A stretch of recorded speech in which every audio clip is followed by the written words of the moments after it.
Биринчиси 17 жаштагы кызды зордуктап өлтүрүп коюу, педофилдер болобу, зордукчул, зомбулукчул. Терең аң сезимде ошондой сезимдер издеп жүрө беришет да. Баланы кандай тарбиялашыбыз керек? Келечекте жакшы баланы, жакшы адамды чоңойтуш үчүн. Анан бала кетип калса, то ким жабат анычы? Келин кайнене маселеси көбүрөөк чыгат окшойт да. Кабыл алган киши барбы, жокпу? Белгиле мындайсыңар, силер тигиндейсиңер деп отура бергенчи. Ооба, элдин баарына сабак үйрөтөт го. Өзүнө кабыл албаган киши башкаларды деле кабыл ала албайт. Эркектерди баардыгын топтоп туруп бир мүшөккө салып эле баардык аялдар чогуу төпөштүп атабыз да. Эмнеге антиптер психологиясы, эмнеге бузулуп кетиптир?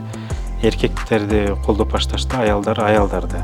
Ушул балдарым үчүн жашап атам, балдарым деп эле күйөөгө тийбей атам дегендер бар да. Аң сезимге келтириш үчүн Күйөөгө тийүү, үйлөнүү деген нерселер кичине кыйыныраак болуп башташты. дагы эмне иш-чараларды кылсак болот? Саламатсыздарбы, урматтуу YouTube каналымдын көрүүчүлөрү? Бүгүн биз психолог Малаке Кадыралиев менен кызыктуу темаларга кирип сүйлөшөлү деп турабыз. Коомдогу азыркы учурда болуп аткан окуяларга дагы кирели деген ойдом. Саламатсызбы? Саламатчылык.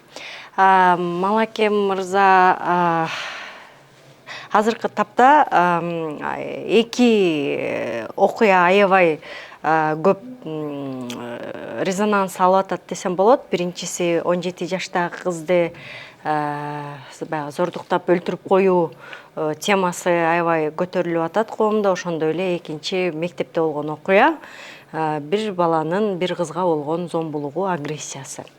Негизи эле ушул темага көбүрөөк басым жасап бүгүн сүйлөшөлү деп турам.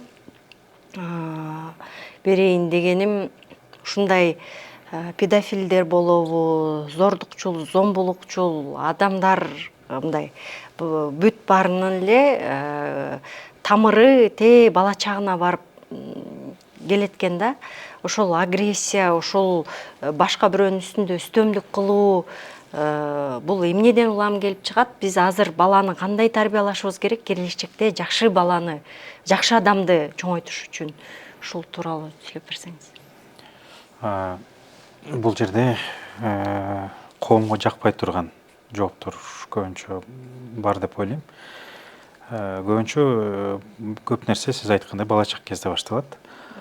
Эмне деп айтсак болот? Мурда эле көп психологдор эме деп келген да, что насильниктердин көп эмеде энеси менен байланыштары бар да, как бы эркек бала менен эненин ортосунда байланыш.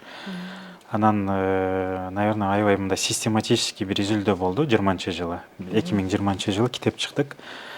Психиатрдын аты Карола Ленеке болуш керек. Ал эме деп чыкты. Именно насильниктерди, социопаттарды, психопаттарды изилдеп, анан результаттарын публикация кылды. Публикацияларда мындай общий темалар болуп атат. Биринчи, ал кишилердин, эркек кишилер, баары эле эркек кишилердин баарында либо ажырашып кеткен үй бүлөлөрдө, то есть атасы жок, либо атасынын ролу аябай пассивный. Бул биринчи өзгөчөлүк болчу ошол үй бүлөлөрдө.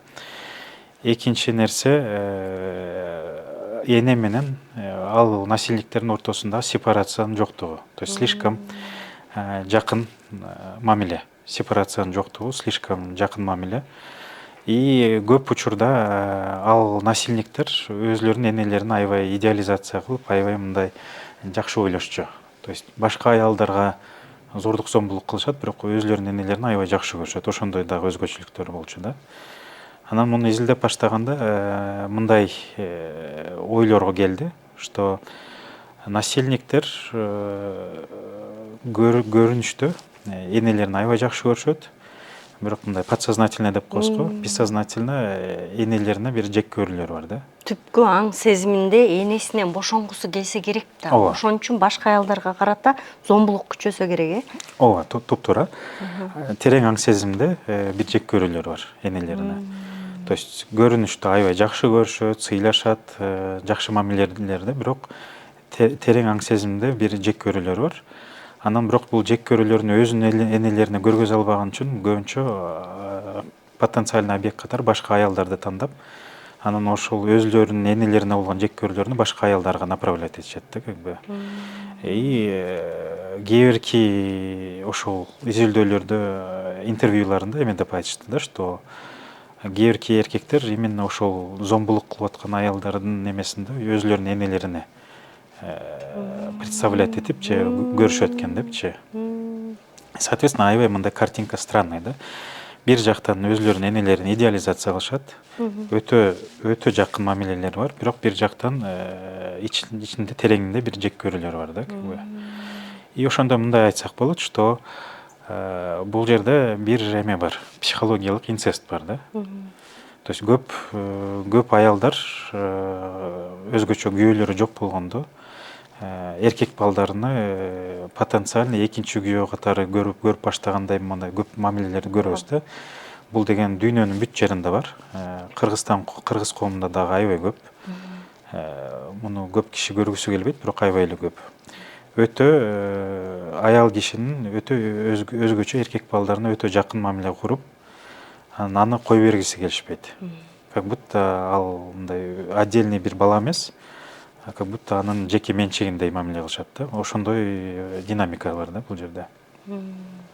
Анан жана видеолорду эстеп кеттим. Баласы үйлөнүп атса, апасы тим эле баласын кучактап алып үчөө бийлешет го. Но күлкүлүү көрүнгөнү менен тилекке каршы бул аябай чоң өкүнүчтүү нерсе да.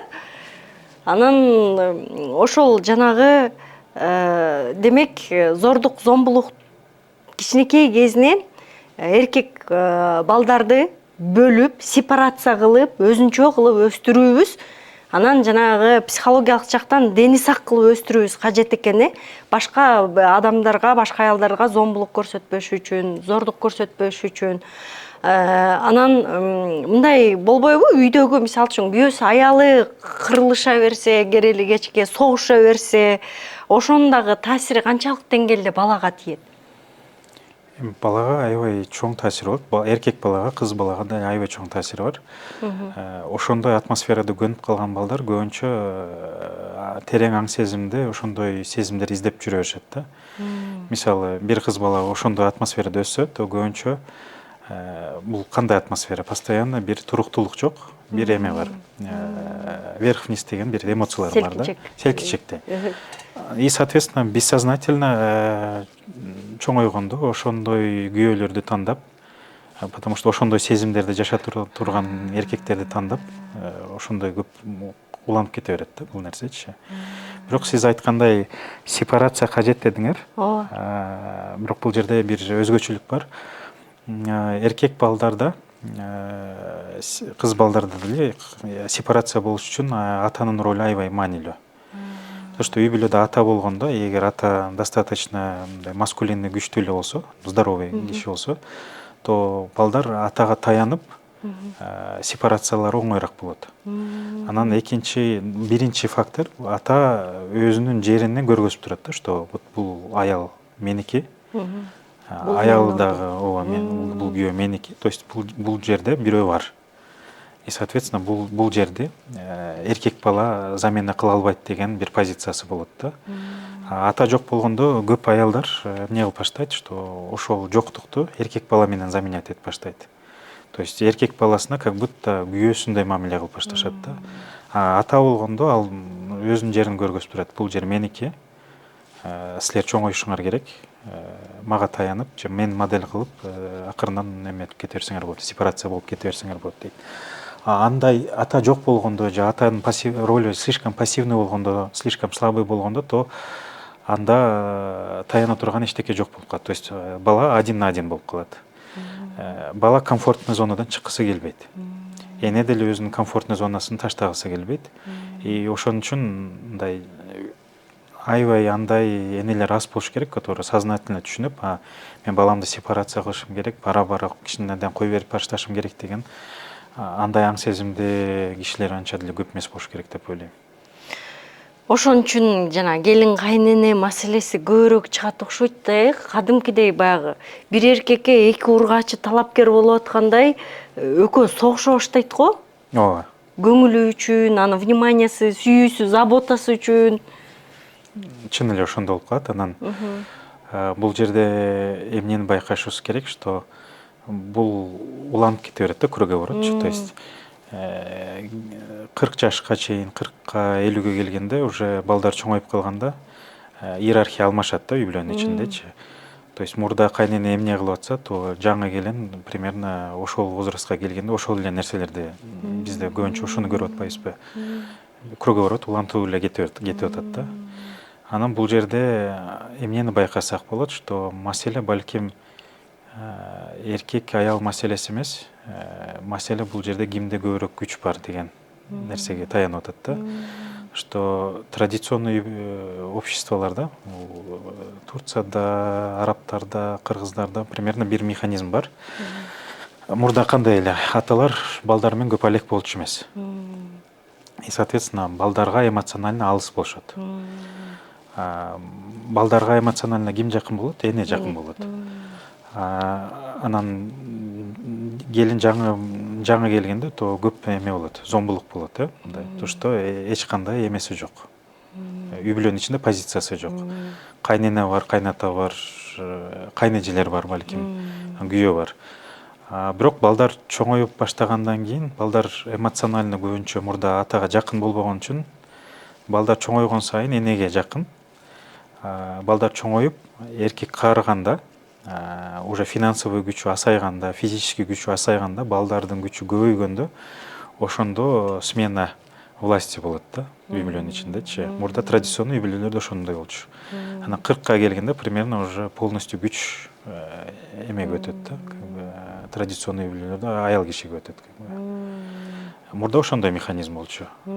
Азыр деле улантып атат, бирок балким азыркы аталар балким кичине балдар менен көбүрөөк жакын болот. Анан бирок мен даже балдар менен жакын болгон аталарга сураганда деле ошондой эле дейт. Мен кандай жакын болсом деле все равно балдар ар дайым эненин тарабын алышат дейт да. Ошондой механизм бар да. Азыркы тапта мындай ажырашкан үй бүлөлөр көп болгон үчүн көп учурда баланы эне тарбиялап, эне өстүрүп атпайбы? Анан аябай көп жалгыз бой апалар менден сурашат да, вот кантип мен баламды сепарация кылам, кантип бөлөм, өтө эле мындай бала сак болуп үстүнө үйүлүп атам, баламды кадимкидей кызганам, бирөө менен бөлүшкүм келбейт деген сыяктуу апалар көп да. Биз эми алар турмуш куруу, анан андай мындай болбой калышы мүмкүн дайыма эле. Же аталар келип жарашышы да мүмкүн эмес. Ошон үчүн жалгыз бой энелер кантип баласын дени сак сепарация кылып бөлүш керек өзүнөн? Бул оор процесс. Биринчи аял киши, наверное, өзүнүн потребностьтерин жабыш керек деп ойлойм. То есть кандай проблемаларын эмнеге кой бергиси келбейт, потому что өзүнүн ичинде слишком көп эме бар. Боштук бар. Пустота көп болгондо, то ал пустотаны бир нерсе менен жабыш керек. Баласы менен, менин дүйнөм балам дейт го. Ооба. Бул эмнеге? Бул пустота аябай көп болгондо. Анан ал пустотаны сөзсүз бир нерсе менен жабыш керек. Өзү жаба албаган үчүн балдар менен жабат. Анан бала кетип калса, то ал ким жабат анычы? Ошон үчүн кармап, бул аябай эле эгоистичный, кыргызча айтканда өзүмчүл мамиле болуп калат го, бирок көбүнчө ошондой болот да. Ошон үчүн биринчи өзүбүздүн ичибиздеги пустотаны жапканга үйрөнүшүбүз керек да. İçimizdeki boşluktu emne менен жапсак болот? Бул боюнча аябай белгилүү аял психиатр бар, британский, Мелани Клейн деген. Ал айтат. Ичинде киши төрөлгөндөн кийин эме болот дейт. Жанындагы кишилер жанында жүрөт да, алар бир нече убакыттан кийин анын бир части болуп калат дейт. То есть буга кичине оорураак терминдер кошсок болот, интернализация деп айтат. То есть жанында атасы бар, апасы бар. Алар менен бир нече убакыт өткөргөндөн кийин ал кишилер уже анын ичинде жашап калат. Ичиндеги образдар болуп калат. Ал образдар мээримдүү болсо, жакшы көргөн болсо, внимание беришсе, мамилелер жакшы болсо, то Это эмне означает, что ал кишинин ичиндеги образдар жакшы көргөн, внимание берген, мамилесин жакын болгон кишилер деп киши ошондой нерселер менен толуп калат.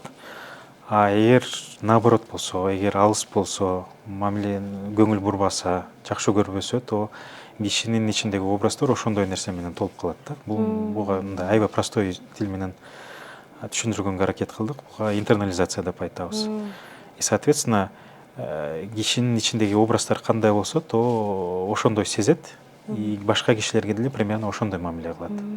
Ичибизде эмне көп болсо, примерно дүйнөнү деле ошондой көрөбүз да. И эмне кылып башташыбыз керек? Биз деген ошол образдарды, ичибиздеги образдарды алмаштырып башташыбыз керек. Ойлорубузду алмаштырып башташыбыз керек. Реализация кылышыбыз керек, самодостаточный болгонго үйрөнүү. Бул оор нерселер. Ар ким ар кандай кылат. Бирок бул жерде эмне кылат? Кээ биркилер руханий нерселер менен жабат. Кээ биркилер туура мамиле түзгөн менен жабышат. Бирок бул жерде бактылуулук темасын дагы айтып кетишибиз керек. Бул деген мен докторский исследованиям темасы бактылуулук. Бактылуулук боюнча 70-80 жылдык изилдөөлөр бар. Баары бир нерсени айтат, что бактылуулукка эң биринчи, эң негизги фактор это мамиленин сапаты. То есть биздин жаныбыздагы жубайыбыз менен, күйөөбүз менен, ата энебиз менен, туугандарыбыз менен, жакындарыбыз менен түзгөн мамилелердин сапаты биздин бактылуулугубузга эң чоң таасири бар. И соответственно, эгер андай мамиле түзгөндү билбесек, то бактылуу боло албайбыз. Бул эме эмес да, что баары менен мамилебиз жакшы болуш керек. Сөзсүз ичинде бирөө менен конфликт болуп калабыз. А бирок досторубуз менен, коллегаларыбыз менен, туугандарыбыз менен, жакындарыбыз менен мамилебиздин сапаты примерно биздин психологиялык ден соолугубуз кайсы деңгээлде болгонун көргөзөт. Бул современный эме определениялардын бирөөсү. Силердин мамилелериңер примерно кишилер менен кандай болсо, психологиялык ден соолугуңар деле примерно ошол деңгээлде деп айтышат да. Эгер мамилең жакшы болсо баары менен, демек психологиялык жактан мындай здоровый, дениң сак дегенди түшүндүрөт. Эгер элдин баары менен кырылып согушуп жабыша берсең, демек мандем сенде да. Ооба, сөзсүз. Ошон үчүн баары менен урушуп атсак, баары менен тил табыша албайсак, это означает, что бизде проблема бар. А биз кыргыздар аны жөн эле мени көрө албайт эч ким деп коебуз кыска эле. Назира, бул жерде маанилүү байкашыбыз керек нерсе эмнеге антип айтышат. Көбүнчө антип айтып аткан кишилер көбүнчө өзүлөрү башкаларды көрө албайт. То есть бизде өзүбүздөгү сапаттарды биз деген башка кишилерде көргөнгө склонностьубуз бар да, буга психологияда проекция деп айтылат. То есть бизде эмне болсо, биз ошону көрө беребиз. Мисалы, кээ бирки кишилер башка кишилердин намысыны кечке ушактай беришет да, бул намустуу эмес экен, тиги намустуу эмес экен, бул намустуу эмес экен деп. Эмнеге? Потому что, скорее всего, ал кишинин өзүнүн ошондой каалоо тилектери бар. Мындай типажды эстеп атасыңарбы? Мындай кечке эле отуруп, мынтпегиле, тигинтпегиле, мындайсыңар, тигиндейсиңер деп отура бергенчи. Ооба, элдин баарына сабак үйрөтөт го. Элдин баарына ыйманга чакырат. Айыбың жок, уятың жок. Ооба. То есть ыйманга чакыруунун ар кандай методдору бар, туурабы? Жакшы сөз менен дагы ыйманга чакырса болот, анан айыптап чакырса болот. Ошондой кишилердин көбүнчө өзүлөрүндө ичинде аябай ошондой нерселерге каалоо тилектери көп деп айтсак болот да. Ыйманга өзү муктаж десек болобу кыскача? Ооба. Ошо ыйманга муктаж, балким уятсыз нерселерге каалоо тилектери көп болушу мүмкүн. Бирок бул проекция катары башкаларда көрөт да кишилерчи, өзүндө эмес, башкаларда.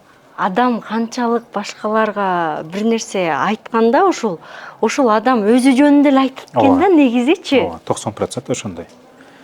То есть бирөөдө постоянно ар дайым эме көрүп атса, көрө албастык, бул деген көбүнчө ал кишиде аябай көп көрө албастык болгонун көргөзөт. Башка кишилерде постоянно уят көрүп атса, то бул көбүнчө өзүндөгү каалоо тилектерине, уят нерселер менен байланыштуу каалоо тилектерине байланыштуу да нерселер. Буга проекция деп айтабыз. Бул аябай мындай күчтүү механизм кишиде, баарыбызда бар. Анан биз өзүбүздү канчалык тааныбасак, ошончолук көп проекция кылабыз. Примерно ошондой деп айтсак болот. Демек, сырткы аалам сенден эле башталат экен. Ички ааламыңды аябай сонун кылып оңдоп койсоң, сырткы аалам бүт баары сага тим эле укмуш сонун көрүнөт. Ооба. Эч ким менен кырылбай каласың. Частично. Бирок сөзсүз проблема чыгарган адамдар чыгат. А эмне үчүн адамдар мындай мен байкадым да, кээ бир адамдар ушу бактылуулукту, жакшы күндү мындай кабыл алганды билбейт экенбиз. Аны кабыл алганды дагы рахмат, шүгүр дегенди дагы билишибиз керек экен. Биз дайыма момундай жанагындай негативный момундай нерселерди эл менен кырылышып, согушуп жүрүп, көнүп калып, анан тынчтыкка келгенде эмне кылышты билбей калат го адам. Эмнеден улам болот, аны кантип үйрөнүш керек? Кабыл алганда. Бул биринчи үй бүлөдөн башталат да модельчи. То есть бизди үй бүлөдө кабыл алган киши барбы, жокпу? Биздин жогорку поколениеде бул көп жок. То есть бизде жакшы көрүү деген эме бар. Кемчиликтерин айтабыз. Жакшы нерселерин көп айтпайбыз. Бизде эме бар, көз тийип калат деген. Биз ишенебиз да. Жакшы нерселерин айтсак, бул көз тийип калышы мүмкүн. Ошон үчүн биз көп кетиш мүмкүн. Бул ар дайым ушундай го, көп кетиш мүмкүн деген. Андай болгондо киши өзүнө мындай кабыл алынып атам деп сезбейт. Өзүнө антип сезбеген бала башка нерселерди деле кабыл ала албайт да. То есть киши өзүнө кабыл алса, то башкаларды да кабыл алат. Бул ушундай иштейт да, проекциячы. Сиз айтып аткан өрнөктө дагы мисалы үй бүлөсүндө бир кабыл алуу көрбөсө, то бала деле өзүнө кабыл алганды билбейт, өзүнө кабыл албаган киши башкаларды деле кабыл ала албайт. Бул ушинтип иштейт да. Бул жерде маанилүү кошо турган нерсе, көп үй бүлөлөрдө эмне үчүн макташат? 5 алып келсең макташат. Бир нерсе утуп келсеңер макташат, ошондо эле мактап болот. Анда эмне болуп калат, что мен деген бир нерсе кылганда эле мени кабыл алышат экен дегенчи. Жөн эле мен бирөөнүн баласы болгон үчүн, жөн эле мен бирөөнүн кызы болгон үчүн мени деген кабыл алышат деген нерсе жок көп кишиде. Бул өзгөчө биздин поколениеде аябай күчтүү. Жаңы поколение кичине менин оюмча башкачараак бул тема боюнча.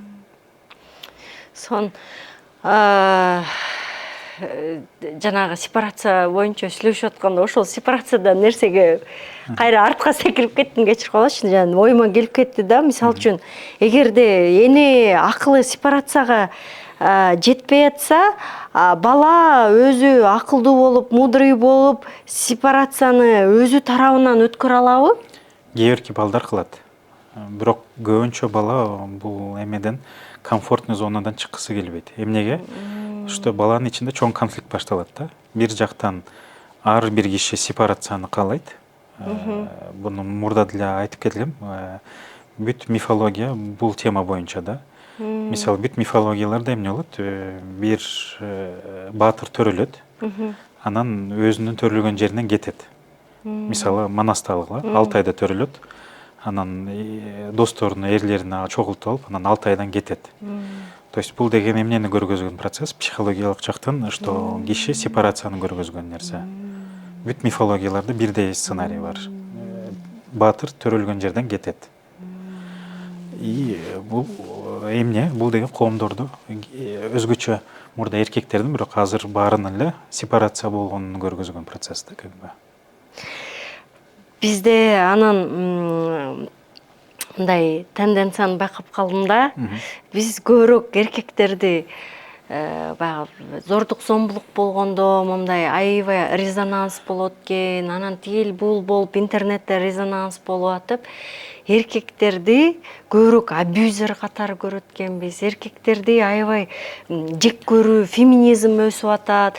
Эркектерди баардыгын топ-топ туруп бир мүшөккө салып эле баардык аялдар чогуу төпөштүп атабыз да. Анан эркектер мындай корголбойт экен да, мындай алардын укугун коргоп, эркектердин сезими менен эсептешип, эркектер эмне каалап атат деген нерсе таптакыр тып-тыйпыл жок болуптур да. Эгерде байкаганым анан шоу бизнесте бирөө ажырашып же бирөө бирдеме болсо, ошол ажырашкандын эркегин баардык аялдар жалпы жамы журт келип туруп төпөштөйт экенбиз да. Сен иттиктин баары сенден кетти, сен үй бүлөңдү карабай, сен таштап кетип, сен балаңды карабай деген тема башталат экен да. Бул нерсе канчалык деңгээлде туура кылып атабыз, туура кылбай атабызбы, же ушинтип эркектин баарын төпөштөп атып, алардын баягы өзөгүн сындырып алып атабызбы? Менин оюмча бул чын эле чоң тенденция. Азыр мен сизге да жеке сүйлөшкөндө деле айтып кеттим. Мындай Канадада мисалы Джордан Питерсон деген психолог бар. Мисалы ал деле эркек укуктарын айтып баштады. Эмне болду? Анын лицензиясын алышты мисалы. Лицензиясын алып коюшту, уже психолог катары иштей албайт. Бирок алар кереги жок ага антип иштегенге. Британияда Эндрю Тейт деген киши бар. То есть ал деген жыргап жашаш керек, байыш керек, аялдарды колдонуш керек деген радикальный сөздөр менен чыкты да. То есть аялдарды колдонуш керек, жыргаш керек, анан жаныңда толтура аял болуш мүмкүн, алмаштыра берсең болот деген сөздөр мененчи. Үйлөнбөш керек, азыркы мезгилде уже үйлөнүү деген болбой калды, аялдар бузулуп кетти деген неме менен башталды да. СНГде билесиңер, Арсен Маркарян деген бирөө бар. Ал деле примерно ошондой эле нерселер айтат. Анан Турцияда бир хирург, бир нейрохирург. Интересно, что аябай мындай билим деңгээли жогору киши, ошол башталды. Доктор Редпил деп коет өзүнө. То есть бүт жерде бул бир тенденция көрөбүз, что эркектер бир эме болуп атат. Бир демонизация деп коет го. Мындай бир эркектерди жамандап сындыруу бир эмелери бар. Анан өзлөрүнө бир коргоо эмелерин издеп башташты бул кишилерчи. Кайсы платформаларга барып, өзүбүздүгө окшогон кишилерди тапсак болот. Же аялдарга таарынып калган эркектер. Анан ошондой бүт жерде эме болуп баштады. Бир поляризация болуп атат. То есть эркектерди колдоп башташты, аялдар аялдарды. Бул деген бири-бирине реакция катары болуп атат да. Бирок менин оюмча бул жерде бир эки маселе бар. Биринчи, биз эркектер деген башка дүйнөдө өсүп келбейт. Аялдар деле башка дүйнөдө өсүп келет. Ошол эле энелер, ошол эле аталар өстүрөт, ал эркектер деле, аялдарды деле. Экинчиден, жана сүйлөшкөн тема, бул деген кимде күч бар. Кимде күч болгондо ошондо эле биз адамдын адеп акылыктуу болуп болбогонун биле алабыз да. Күч бермейинче биз деген биле албайбыз үй бүлөдө ким чын эле, кимде адеп акылак, кимде бар дегенчи. Ошон үчүн чын эле сиз айткандай тенденция болуп атат. Эки жакта тең проблема бар. Эркектерде көбүнчө эмне кандай абьюз көп, физический абьюз көп. Именно физический бир эмеге кылганга склонность көбүрөөк. Аялдарда көбүнчө эмоциональный абьюз көбүрөөк. То есть эркек физически күчтүүрөөк болгон үчүн ал жагын колдонот. Эмоциональный абьюз көп көрүнбөгөн үчүн муну көп талкуулабайбыз, бирок аялдарда көбүнчө эмоциональный абьюз көп. То есть бир нерсе деп айтып, унижать этип, эметип, бул мээсин чукуп ушундай эме. Тилибиз менен көңүлүн сындырабыз да. Анан муштум жейбиз, Эми муштум деген эме чечим эмес да, как бы. Чечим эмес, бирок гендерный эмелерибиз башкача. То есть эркектер көбүнчө физический зомбулукту колдонот, аялдар больше эмоциональный зомбулук колдонот да. Негизи эле бизде ушул аял эркек бири-бирине мамиле жасоодо да аябай кыйналат экенбиз. Анан турмуш кургандан кийин анан мындай эркек күчтүү болуп, үстөмдүк кылып турганы аялга жакшыраак экен да. Мен мисалы үчүн эркегимди мындай башкарып, сен муну кыл, сен тигини кыл дегим келбей калды да. Мен мындай башкарылгым келип калды да. Жан кылайын депчи. Анан көрсө ар биринин орду болот экен да. Биз ошону бир тең салмактуулукту бир жоготуп алгандайбызбы? Же кандай болуш керек идеалдуу үй бүлөдө? Эркек каякта туруш керек, аял каякта туруш керек? Идеалдуу, балким, общий бир склонность бар. Изилдөөлөр эмнени көргөзөт? Изилдөөлөр чын эле сиз айткандай эле көп аял өзүнөн көбүрөөк акча тапкан эркекти каалаганын көргөзөт. Бул даже аябай бай мамлекеттерде деле ушундай болуп атат. То есть Норвегияда изилдөө бар. Норвегиядагы изилдөөдө деле аялдар өзүнөн байыраак, өзлөрүнүн жакшы көбүрөөк акча тапкан эркекти каалап атат да. Уэльсте бир изилдөө бар, Великобританияда. Аларга аялдарга сүрөт көргөзүшөт. Мисалы бир эркек Ford экономический бизде fit деп коелу. Фиттеги эркек менен анан мисалы BMW'деги эркектердин сүрөтүн салыштырып, ал жерде Bentley. Кайсы эркек бир эле эркек бирок. Бирөөсү бир эле эркек эконом машинада, бир эле эркек люксовый машинада. Кайсынысы привлекательнерээк деген суроо. Анан почти бүт аялдар люксовый машинадагы ошол эле эркек привлекательный деп айтат да. Ошондой эле изилдөө эме бар. Артында мындай жөнөкөй квартирада отурган эркек, анан аябай шикарный квартирада отурган. Анан кайсынысы привлекательнерээк дегенде бүт аялдар почти эме дейт, что мындай люксовый кымбат квартирада отурган эркек привлекательнерээк депчи. Бул эмнени көргөзөт, что чын эле аялдарда өзүнөн мындай күчтүүрөөк, компетентныйраак эркек издегенге склонность бар. Эмнеге? Потому что аялдар 9 ай боюнда болот. Төрөгөндөн кийин деле как минимум 2 жыл бирөөнүн жардамына муктаж болушат көбүнчө. То есть примерно 3 жыл минимальный бир срогу бар да. Ошол кезде аларга мындай финансовый подушка, безопасность бере турган эркекте бул биологический ичибиздеги бир эмебиз бар, инстинктибиз бар. Ошон үчүн аялдар ошондой издейт. Жан жаныбарларды деле ошондой да. Бүт баарында ошондой. Күчтүү самецти тандашат го. Ошо млекопитающийлар баарында эле ошондой. Эркектерге деле ошондой суроо. Аял Honda Fit'te отурабы же X5'де отурабы, кайсынысы привлекательныйраак десе, эч айырма болбоптур. То есть эркек эч качан бай эме издебейт. Бул деген эркектердин склонностунда жок. Эркек башка параметрлер менен издейт да. Бул деген кайсы параметрлер? Внешность. Анан жакшы аял болуп бере алабы, балдарыма жакшы эне боло алабы деген.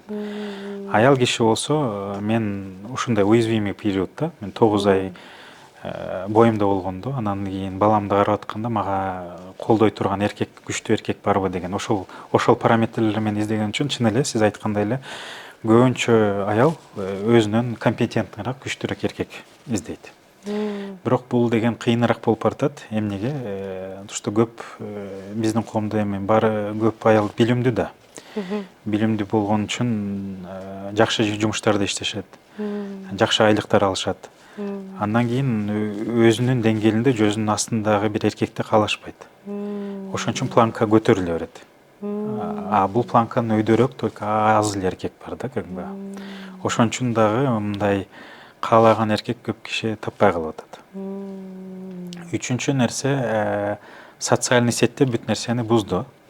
Мурда эркектер кантип аял алчу же аялдар кантип күйөөгө тийчи. Көбүнчө бир 20-30 киши тааныса, чөйрөсүндө, мисалы курсташтары, тааныштары, ата-энесинин туугандары, тааныштары, ошолордун бирөөнү тандап жакканына ошентип үйлөнүшчү да, деңгээлине кичине бири-бирине окшогон кишилер. Азыр кандай болуп калды? Азыр соцсеттин ичинде 1000 деген потенциальный эме бар, кандидат бар.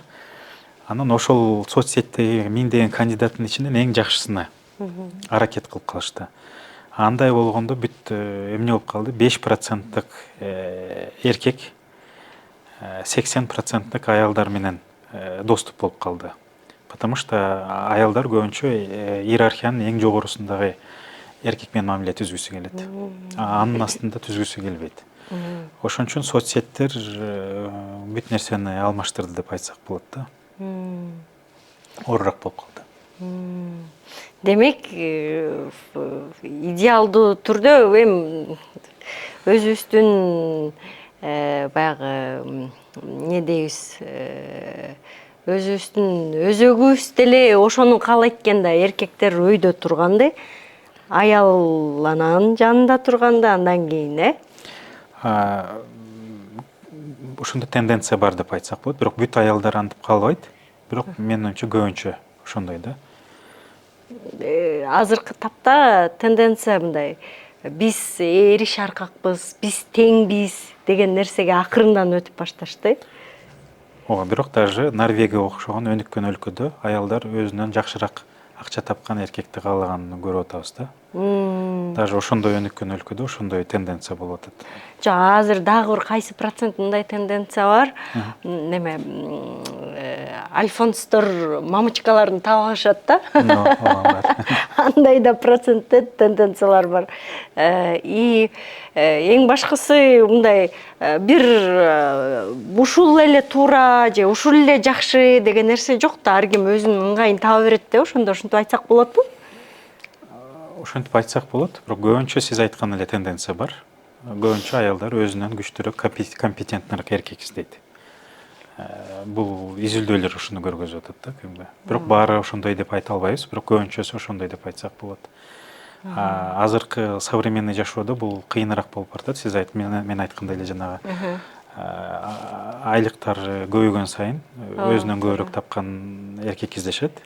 И соцсеттерде деген эң жогоруда ким турса ошону каалаган үчүн мурда мисалы Англияда бир изилдөө бар, что иерархиянын эң жогорусундагы мисалы 5% эркек, бир эркекке 40-50 аял келет экен да, то есть 40-50 аялды алмаштыра беришет экен, ошо эң жогорудагы 5%. Ал азыр еще 2 эсе 3 эсе көбөйдү. То есть получается көбүнчө ошо 5%, 10% каалайт, а калган 90%, 80% эме болуп калат, ылдыйда болуп калат да.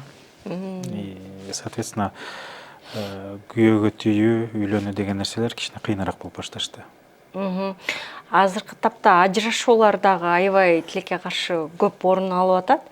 Анан бул ажырашуулардын кесепети ушул эле балдарга тийип калып атат, ар кандай болуп калып атат. Анан үй бүлөнү бекемдетиш үчүн аял эркек эмне кылалы, кимибиз эмне кылышыбыз керек экен? Бул оор суроо дейм. Чын эле оор суроо. Биринчи нерсе фундаментально биз деген все-таки личностьбиз 7 жашка чейин орун алат да. То есть эң критический жаштар бул 7 жаш. 7 жашка чейин биз эмне алсак, примерно көп нерсени ошонун үстүнө уже коюп кете беребиз да. И бала чак кезибиз мындай жакшы өтсө, 7 жашка чейин, 8 жашка чейин жакшы убакыт өткөрсөк, жакшы бир атмосферада өссөк, то скорее всего ошондой эле жубай алабыз же күйөө табабыз да. Жок, ал периодтар андай жакшы эмес болсо, өскөн атмосферасы өтө жакшы болбосо, то жакшы аял же жакшы күйөө тапсак деле, бирок деген бизди башкача кишилерге тарта берет да. Бул аң сезүүбүз ушинтип иштейт да. Эгер ата моделибиз аябай проблемный болсо, атабыз жок болсо, постоянно мындай селкинчек үйдө уруш, тытыш ошондой болуп атса, то бессознательно все равно бизде ошондой сезимдерди ойгото турган эркек издей беребиз же аял издей беребиз да. И ошону бессознательныйдын аң сезимдин күчү ошондой да. Ошон үчүн эгер чын эле мындай жакшы муун өстүргүбүз келип атса, то биринчи 7-8 жашта аябай жакшы бергенге аракет кылышыбыз керек да. Бирок бул мүмкүнчүлүк өтө жогору эмес. Билесиңер да, миграция Кыргызстанда канча жылдан бери балдар төрөлүп эле, туугандарына ташталып эле ошентип өсүп келген уже бир целый поколение бар. Ал поколение азыр уже 18-20 жашка жетип калды. То есть ал поколениянын почти баары травмированный деп айтсак болот. Таштап кетилген комплекстери. Мен ата-энем иштегенге кетти, мен бакканга кетти деп билишет.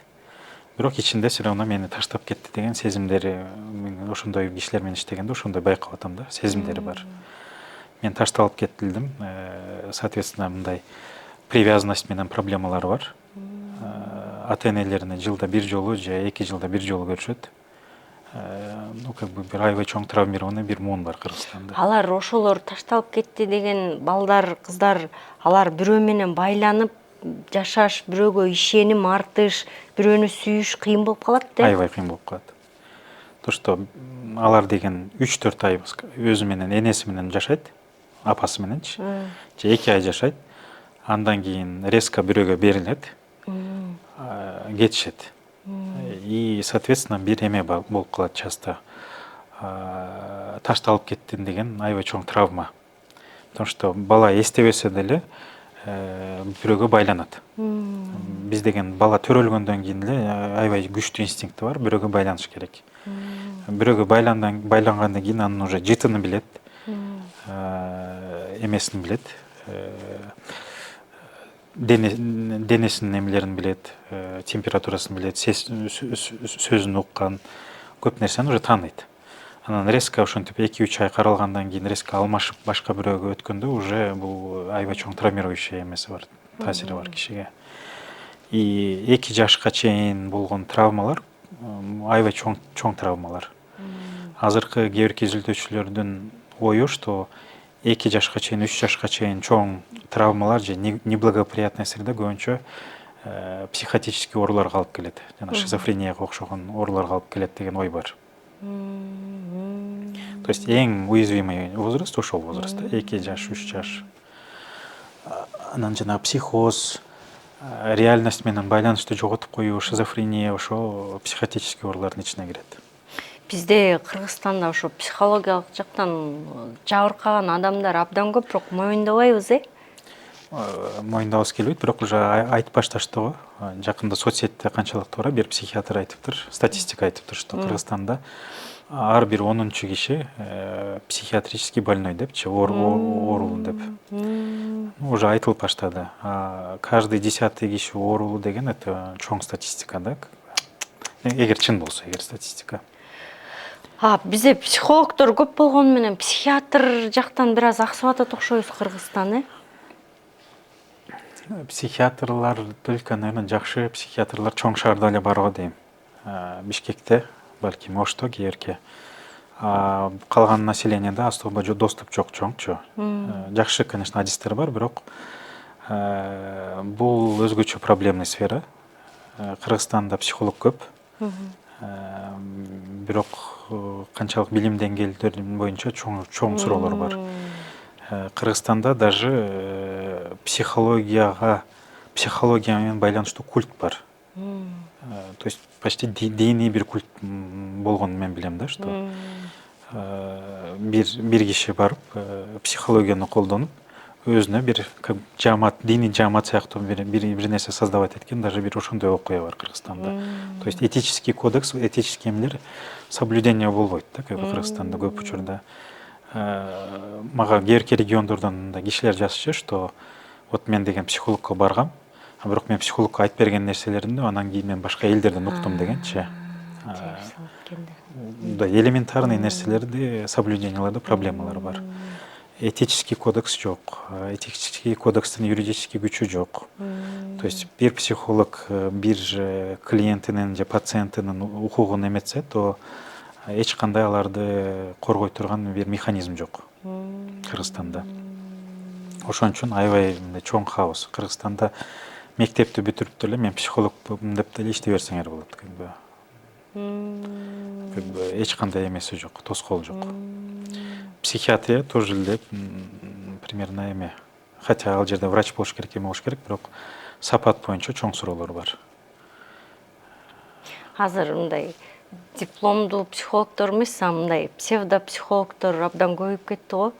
Ошон үчүн бул адамдар көрүнгөн психолог десе эле бара берген, бул кооптуубу адамга? Кооптуу эмес, даже зыян берет. Көп учурда зыян берет. Что көбүнчө бизде психологдор, особенно медиада популярный болуп кеткен психологдор, ал көбүнчө мурда эме маркетолог болуп иштегендер. То есть психологияга барган студенттердин кичине спецификасы башкача. Мисалы, силер байкагансыңарбы, байкаган эмессиңерби, юриспруденцияга барган студенттер менен психологияга барган студенттердин көбүнчө өзгөчөлүктөрү башкача. Психологияга барган студенттер көбүнчө муга эме деп айтабыз, депрессивный тип деп айтабыз. Депрессивный тип деген эмне? Депрессивный тип деген тереңинде өзүн жаман адам деп эсептешет. То есть на самом деле булар чын эле аябай жакшы адамдар. Бирок өзүлөрүнүн ичинде мен жаман адаммын деп ойлойт. Анан өзүңөрдү жаман адам деп сезсеңер эмне кыласыңар? Башкаларга жардам бергенге аракет кыласыңар, өзүңөрдү жакшы адам сезиш үчүн. Ошон үчүн мындай башкаларга жардам берүү профессияларына ошондой адамдар барат да. То есть социальный педагог, социальный работник, мугалим, психолог, кээ медицинанын частьтарына ошондой кишилер. То есть мен жаманмын, бирок мен башкаларга жардам берсем, мен жакшы боло алам деген бессознательный, бир подсознательный эме бар, склонностьтар бар. Психологияга ошондой студенттер барат. А маркетологдордун өзгөчөлүктөрү башкача. Алардын психический өзгөчөлүктөрү башкача. Анан көбүнчө бул сферада популярный болуп кеткен, это мурда маркетолог болуп иштеп жүргөндөр, андан кийин бир жерде курс өтө коюп, психолог болуп кеткендер да. Алар деген өзгөчөлүктөр башкача, көбүнчө көп терең карай алышпайт кишиге. Бирок реклама кылганда жакшы билгендиктери үчүн ошондой кишилер көбүнчө популярный болуп кетет. Сатканда жакшы билишет да, как маркетологдор. Туура. Психологдор кыйналат өзүнө мындай эме кылганда, реклама кылгандачы. Интернет булактардагы агрессия, зордук, зомбулук тууралуу сүйлөштүк элек. Азыркы тапта ошол кыздарды, аялдарды зордуктап же өлтүрүп же зомбулук көрсөткөндөргө өлүм жазасы азыр каралып атат. Буга сиздин оюңуз кандай? Өлүм жазасын киргизсе психологиялык жактан башкаларга таасир этеби, башка эркектер да коркуп калып анан кылбашыбыз керек экен дейби же мунун күчү жокпу? Таасири болмок. Балким аябай жакшы таасир болмок, эгер судебный система жакшы иштесе.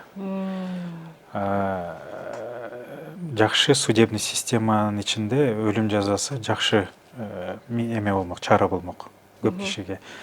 Бирок судебный системабыз жакшы болбосо, то көп ката болуп калып атат да. Мисалы, кээ бир өлкөлөр бар, мисалы Беларусь. Ал жерде мындай өлүм жазасы берилип, анан кийин киши өлгөндөн кийин уже туура эмес чечим болгонун чыгып калган көп маселе бар ошондой. Дүйнөдө көп аябай ушундай эмелер, кейстер бар. Что кишинин өлүм жазасы беришет, аны өлтүрүшөт, андан кийин оказывается ал киши эмес экен деген көп нерсе чыгып калып атат да. Кыргызстанда эгер өлүм жазасы андай бир мыйзамдын ичине кирсе, то андай ситуациялар аябай көп болот деп ойлойм. Потому что биздин судебный система еще жакшы реформадан өтө элек. А чын эле биздин судебный системабыз чын эле адилеттүү болуп калганда, жакшы иштеп калганда, анда ошондой чаралар киргизсе болот деп ойлойм, жакшы болот. Киргизмейинче көп каталар болот. Ооба, көчү мен дагы сурамжылоо жүргүзгөндө аябай көп киши ушул Кыргызстандын сот системасына ишенбейбиз, баягы эле байлар кутулуп кетиши мүмкүн, акчалуулар, бирок мындай өзүн өзү коргой албаган жөнөкөй карапайым үй бүлөдөгү адамдар өлүп кете берет. Бизде сот системасы баягы ишенимдүү болбогон үчүн ишенич кыйын бул нерсеге деген жоопторду чын эле көп алдык да. Ушундай жанагындай зордук, зомбулук көрсөткөн адамдарды тыйыш үчүн, аң сезимге келтириш үчүн, момундай бирөөгө залал тура эмес иш кылсаң айып тартасың деш үчүн, алардын аңдоосун ойготуш үчүн биз дагы эмне иш чараларды кылсак болот? Назира, Как достучаться дегендей да. Андай нерселерге барган адамдар, чын эле зордуктаган, кишилерди өлтүргөн, да билесиңер, кабарларда эме чыккан, өзүнүн энесине өлтүрүп анан бышырып аткан ситуация, ошондой чыкты. Андай нерсеге барган кишиге достучаться почти невозможно, да, то есть ол уже бир нерсеге жеткен. То есть психопатия деген диагноз да. Психопатия диагноз и дарылоо боюнча аябай чоң суроолор бар да. Дарыланабы же дарыланбайбы дегенчи. То есть психопатия боюнча почти эме жок, успешный дарылоо кейстери почти жок да, как бы. То есть ал уже андай деңгээлге келди. ал деңгээлге келүү үчүн андай ар кандай себептер болду, биз силер менен талкуулаганчы. А бирок ал кишиге силер уже не сможете достучаться, да? То есть ал киши, скорее всего, всегда эле ошондо болуп калат. Ал андай нерселерди токтош үчүн чын эле мындай чаралар болуш керек, мыйзам чаралары. То есть ал киши коркуш керек, что мындай кылсам мен жазам болуп калат дегенчи. Ал үчүн эмне керек? Чын эле жакшы судебная реформа керек и эме керек, милицейская реформа керек. То есть алардын айлыктары жакшы болуш керек, жакшы контроль болуш керек. Милицияга бара турган кишилер аябай жогору экзамендерден өтүп, престижный бир жумуш болуш керек. Ошондо өзүнүн жумушуна мындай карманып, жакшы жумуш аткарайын деген кишилерди мен келгенде ошондо чын эле мындай бул нерселер асайып баштайт. Бирөөнү зордуктап аткан киши, бирөөнү өзүнүн энесин бышырып аткан кишиге достучаться, это уже эме да, невозможно да, как бы. Азыркы учурда, акыркы учурда ошол өзүнүн энесин бышыргандан сырткары өз энесин сабаган, Зордуктаган, Казакстанда ушундай учурларда аябай көп кездешип атат да. Бул жанагы сепарациянын жоктугу деп айтсам болобу? Биз ал кейстердин детальдарын билбейбиз да. Бирок ошо мурдакы изилдөөлөр, мен силерге айтып берген изилдөөлөрдө эне менен баланын ортосундагы чоң связь бар да, бул боюнчачы. А бирок ал кейстерди биз билбеген үчүн точно биле албайбыз. Бирок аябай көп болуп атат мындай. Мен ойлойм да, ушундай кейстерди алып, эмне үчүн мындай психологиялык бир изилдөөлөр жүрбөйт депчи. Мисалы үчүн, эмнеге антиптер психологиясы, эмнеге бузулуп кетиптир, эмнесин энесин мындай кылыптыр деп анан ошого жараша анан коомдо момундай көйгөй болуп атыптыр, биз монун үстүнөн иштешибиз керек экен деп мындай көбүрөөк сонун болмок, бул криминальный психологияга кирет. Эгер бизге уруксаат беришсе, же ошондой кишилерди алышса аябай сонун болмок да, как бы, чтобы биз изилдеп Кыргызстанда эмне үчүн болуп атат деген нерселерди изилдей алыш үчүнчү. Ошондой эле мисалы ИГИЛге катышып кеткен, террористический организацияларга катышып кеткен кишилер эмнеге катышып атат деген изилдөөлөр боюнча бир доступ беришсе аябай сонун болмок да. Эмнеге туруп туруп эле радикалдуулукка эмнеге өтүп кетебиз? Мындай алтын ортону кармай албайбызго, же бул таяктын бул учундабыз, же бул учундабыз. Эмнеден улам болот бул? Буга эме деп айтабыз, биз психоанализде пограничная структура личности деп айтабыз. То есть андай кишилер ортодо боло албайт да. Либо бир учта болот, же башка учта болот. Анан көбүнчө ажырашкан үй бүлөлөр, ажырашып кеткен кишилер дагы ошондой структурага ээ болгон кишилер. Ал эмнеге болот? Ал деген эң тереңинде аябай эрте башталат, 6 айда башталат примерно балада. Бирок мындай караганда это көп болот го, мындай. Мисалы балага ата-энеси баланы жамандай берет. То есть балага өзүнүн ата-энесинен бирөөсүн жамандай беришет, көбүнчө атасын жамандашат. Сенин атаң мындай, сенин атаң жаман дегендей, жаман болгон үчүн ушундай болуп атат дегенде эмне болот балада?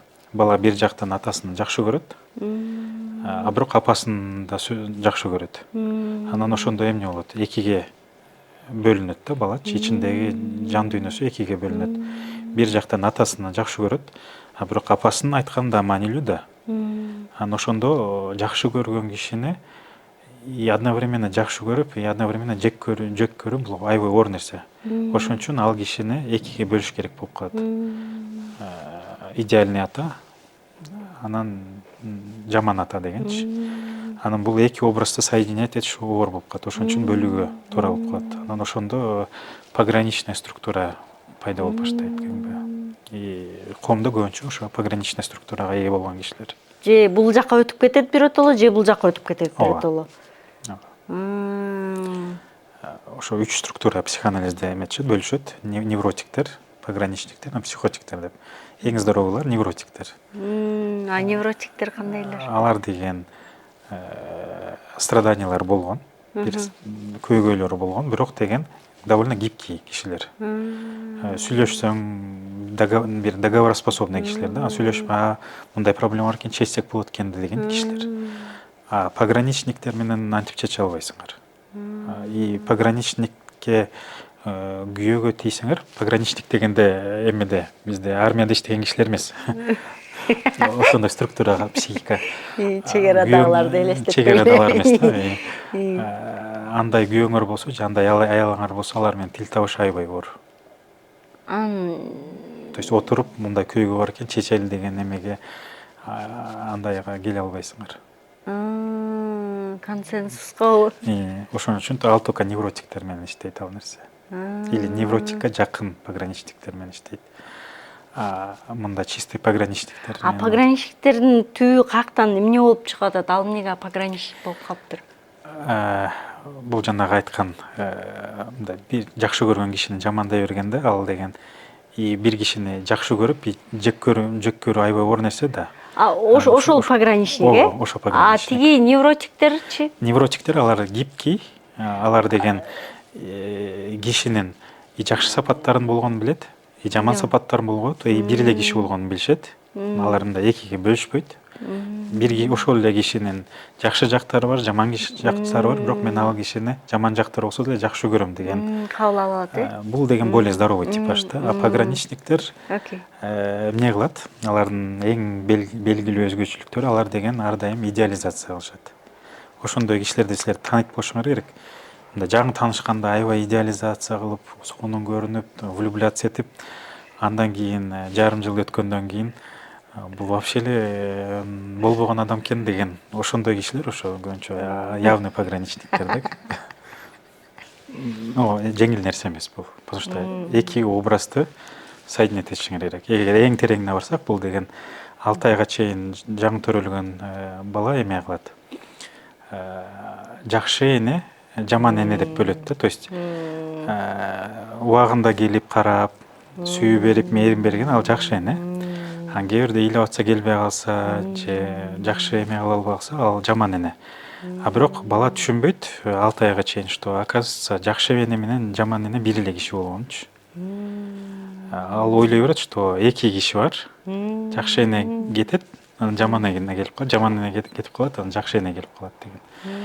Только 6 айында эме жаңы төрөлгөн бала түшүнүп баштайт, оказывается эме жакшы эне менен жаман эне бирөө эле экен да депчи. Анан эгер ошондо эки эмени соединять эте алса, эгер опыт благоприятный болсо, то бул более здоровый бала өсөт. Эгер ошол образды соединять этпей болсо, анда идеальный, анан никчемный деген эме калып калат да, идеализация, анан обесценивание. Сиз мындай өзүңүз мындай ушундай психологсуз көп китеп окуйсуз, мындай тигиндей, анда аябай кызыгып атам да, үйдөгү балдарга болгон тарбия кандай жүрөт силердин үйүңөрдө? Психологдор почти ар дайым проблемный кишилер. Психологияга барган кишилер дагы бессознательно мындай аң сезиминде өзлөрүнүн проблемасын чечкиси келген кишилер. И соответственно психологияга барган кишилер көбүнчө проблемный болот. Мен дагы өзүмдү ошондой деп эсептейм. Балдарга ушул теорияларды эмелерди билген үчүн ошого ылайыктуу мамиле кылганга аракет кылам. Бирок все равно бул деген мен деген аябай мыктымын, жакшымын деген мааниге келбейт да. Мен деле көп проблемалары болгон кишимин да. Каталарды кетиресиз? Аябай көп. Үйдө эки кызыңар бар, э? Ооба, эки кызым бар. Ата менен кыздын мамилеси кандай болуш керек экен? Бул вообще өзгөчө тема, аябай маанилүү. Бул тема боюнча даже китеп бар отдельный. Атасы жок өскөн кыздар деген. Бир швейцарский психоаналитиктинчи. Эмне болот? Биз деген все-таки аял образын, эркек образын биринчи жашообуздагы аял эркек образ üzerine түзөбүз да. То есть кыздар эмне кылат? Кыздар деген биринчи атасы менен мамиле түзсө, то идеальный образ, эркектин образы ошо атасынын моделинин үстүнөн кете берет да, как бы. И, соответственно, эркектин вниманиясын, потребностин именно атадан жабышат кыздарчы. То есть аны только апасы кыла албайт. Аны эркек болуш керек көбүнчө. Идеальный түрдөчү. Даже ажырашып кетсе, то атасы активно кыздын жашоосунда эме ролу болуш керек. Бирок атасы болбой калса же атасы жок болуп калса, то бул аябай чоң боштукка себеп болот. Анан аны кыз жапканга аракет кылат. Анан ошон үчүн көбүнчө эркектерди аябай идеализация кылат, аларга муктаж болгон үчүн. Анан эмне болот, ал кыздар мектепке барганда эркек мугалим болсо, то эркек мугалимди идеализация кылышат. Андай кыздар көбүрөөк идеализация кылат, мен байкашым боюнча. Анан мен Турцияда окуп жүргөндө бир райондо жашачумун, анан ал жерде дагы иштечүмүн да. Анан жана курстар болот го, подготовительный курстарчы, ошол жерде эмени байкачубуз. Ал район мындай кичине байыраак район болчу, анан билимдүү ата-энелердин, билимдүү кишилер жашачу. Анан ал жерде ажырашып кеткен үй бүлөлөр аябай көп болчу. Анан биз ошо ажырашып кеткен үй бүлөлөрдүн кыздарында эмени байкачубуз, что ал кыздар көбүнчө жанагы парень, мындай эркек парень издегенге эртерээк башташчы. То есть мисалы башка кыздар там 13, 14, 15 жашында издеп атса, то алар уже 10, 11 жашында, 9 жашында уже, потому что ичинде чоң боштук бар. Анан ошону жапканга аракет кылышат да. Ошон үчүн ата-ананын ролу аябай маанилүү, өзгөчө кыз үчүн. Негизи эле бул ажырашууну экологично кылуу да маанилүү экен да. Бизде Кыргызстанда бул нерсе жок. Ошондон дагы аябай көп көйгөй чыгат экен. Атасы мисалы кеткенден кийин бизде апалар сөзсүз түрдө атасын жамандайт да. Ооба. Анан атаңдыгинен ошону менен өсөт да, кыз балабы, эркек балабы иш кылып. Ошону мындай мисалы үчүн эркек үйдөн ажырашып кетип калганда деле энесине таарынып атып эле балдарын кошо чийип салышат да. Балдарын да жокко эсеге неме кылып салышат. Ооба. Эми бул аябай чоң результаттары болот мындай нерсеничи. Мисалы кечке эле атасын жамандай берген кыздардын бир все-таки бир атанын эркектин жек көрүүсү менен частично чоңоюшат да. Эмне болот? Андан кийин сөзсүз бул деген жеке жашоолоруна таасири болот. Ошондой эле балдардын деле. Силер айткандай эле мен көп иштеген кейстерде эме ажырашкандан кийин мисалы атасы менен катыштырбай койгон аябай көп үй бүлөлөрдү билем да, балдарына мындай уруксат бербей койгон атасы менен катышканга. Даже катышкысы келгендерчи. Мурдакы поколение билесиңер го, даже өзүлөрү көбүнчө басып келишпейт да, аталарычы. Бунун аябай чоң таасирлери бар. Ошон үчүн силер айткандай эле экологичный кылуу кандай жамандабашыбыз керек желательно. Ладно, ал өзүнүн жашоосун тандады, мен өзүмдүн жашоосумду мындай балдардын жанында отуруп кечке жамандап.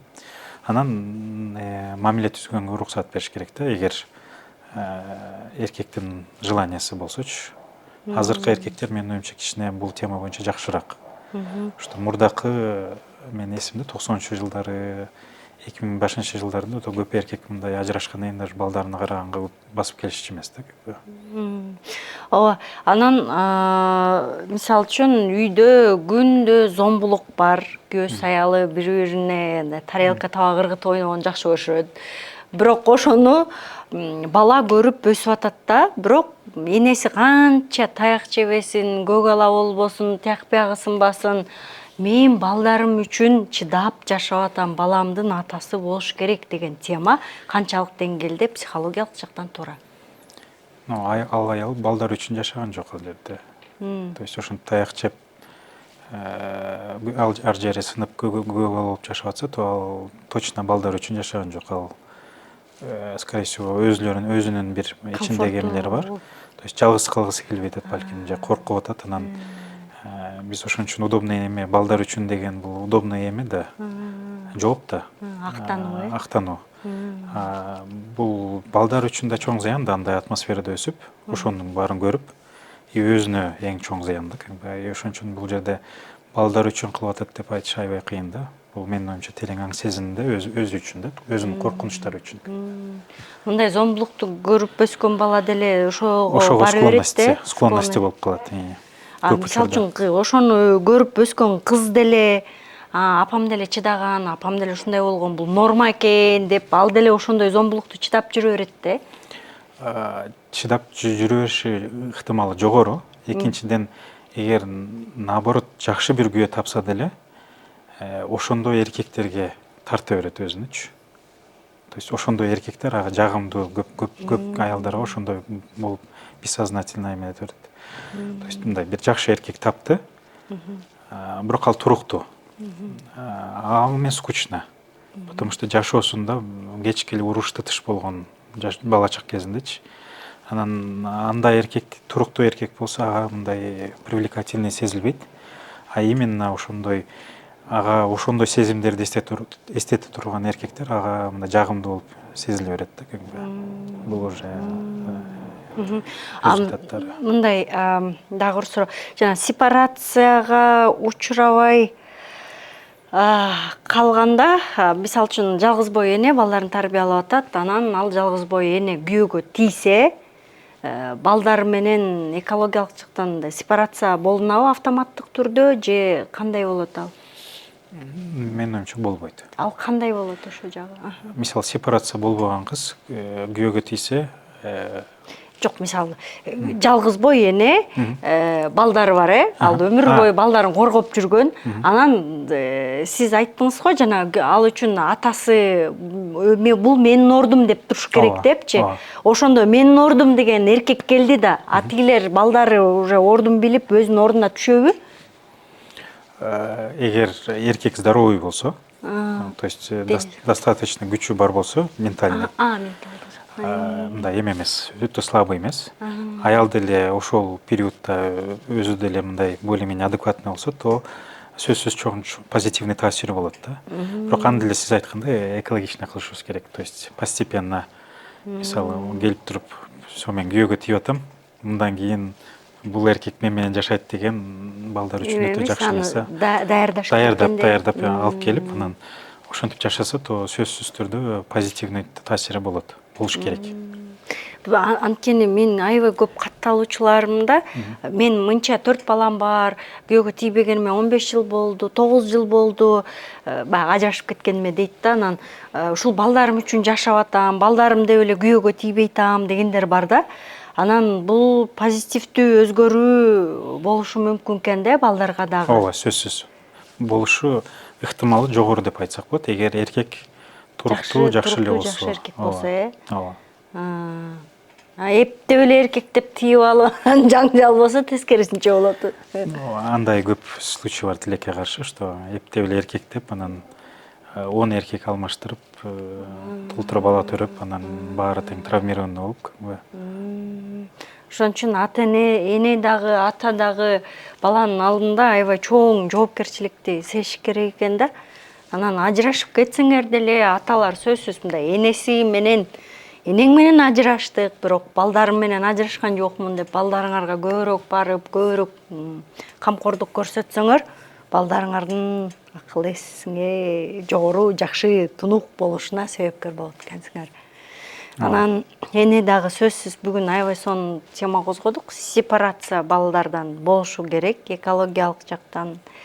Ошондо бала өзүнө жакшы, дени сак, психологиялык жактан болот. Эгерде биз азыр зордук зомбулукту токтоткубуз келсе, анда ошол нерселерге көбүрөөк көңүл бөлүшүбүз керек экен, Ооба. Сонун рахмат, Малаке мырза. Бүгүнкү азыркы Кыргызстанда болуп аткан көйгөйлөр тууралуу көбүрөөк сүйлөштүк. Эмне актуалдуу эмес, иши кылып силердин көрмандарыман келген суроолорго бүгүн атайын психологдон жооп таап бере алдым деген ойдомун. Малаке мырзага терең ыраазычылыгыбызды билдиребиз. Урматтуу YouTube каналымдын көрүүчүлөрү, катталып алдына дагы кандай суроолоруңар бар, комментарий жазып койгула. Балким дагы сизди кызыктырган суроолор менен кайра Малаке мырзага кайрылаттырабыз. Кайрадан жолугушканча аман туруңуздар.